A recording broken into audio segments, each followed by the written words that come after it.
Hi, we're back here to do another video. We had done a separate video on all of our armored vehicles that we had built. There's cranes and all types of stuff that we had built. A track vehicle, and we did one also. Here's our track vehicle. We did one on our crane, and I wanted to do a more detailed video on how we built it, how it works, how it functions, to give you an idea of how, if you wanted to build one yourself, and how to do it. So the first thing is the crane is fully functional. So this boom here is actually on a rubber band, and I'm going to go ahead and move this a little closer. You can see there's a rubber band there on the front. Cosmetically, it doesn't look the best, but what we can do here is we can actually make the boom unfold itself. So I'm going to go ahead and on the left side of the crane here, if I just manipulate this wheel here, which normally would lift whatever we're lifting up and down, you can see that that boom is actually going up here, and it's going to fold over onto itself here in a second.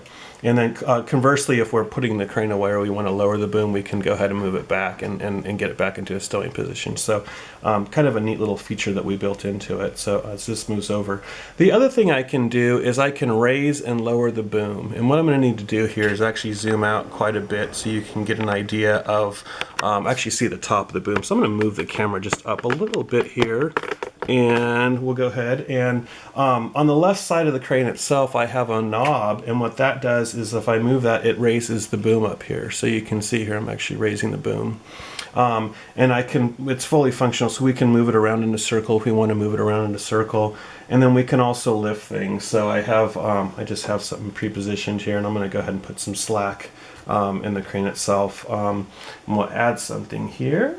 We'll do this here, and this is just some Lego. So you can see here I can go ahead and I can raise and lower, and I can also lower my boom. So we have a landing craft and some other stuff, but we have a trailer here, and if I wanted to maybe put something into the trailer itself, I can position this so I can actually lower the boom here a little bit and then just drop it right into the trailer. I'm actually going the wrong way there.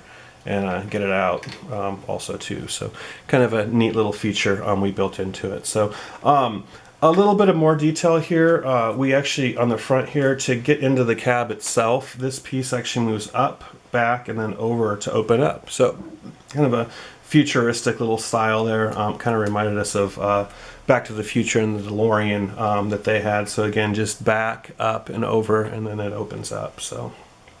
And then we have a cab in here. We'll get a little closer here. There's all the couple chairs and then maybe some controllers for the crane there itself.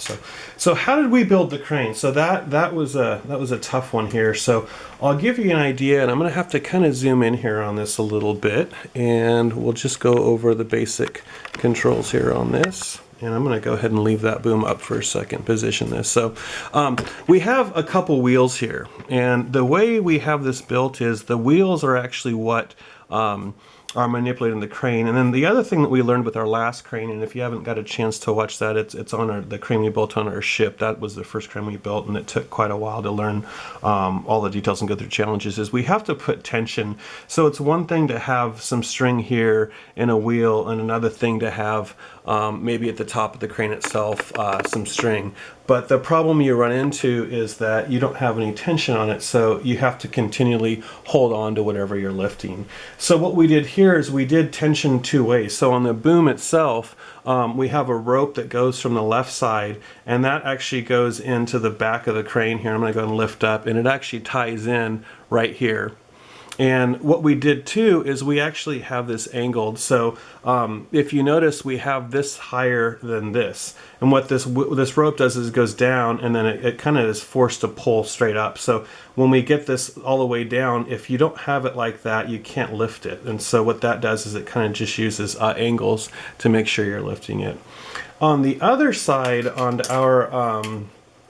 our boom that raises and lowers, that's the same concept. And this, we didn't really build this to lift heavy loads. If we had done that, what we did on our boat crane is we actually added a pulley system. So the pulley would actually take a lot of the tension on the crane itself. But this one, again, it's not really heavy loads. So we're not worrying too much. And then the other thing that was helpful too is we actually had these pieces here, which are I think from a helicopter, and they actually have quite a bit of tension on them. Where with our crane that we built on our boat, we were using spin wheels, and those didn't have much tension in itself. So, but that's our crane build, and I'll kind of spin this around here one more time. And please let us know if you have any questions. We'll be happy to answer them. And just to kind of recap here, this crane, and the boom itself lowers, it raises, and then we can actually go ahead and stow the boom completely. It folds over on itself, and again, we have a rubber band here that actually helps it pull itself back up on itself. So definitely let us know if you have any questions, and hit the like button, maybe subscribe. We'll be doing more videos here soon. Thank you so much.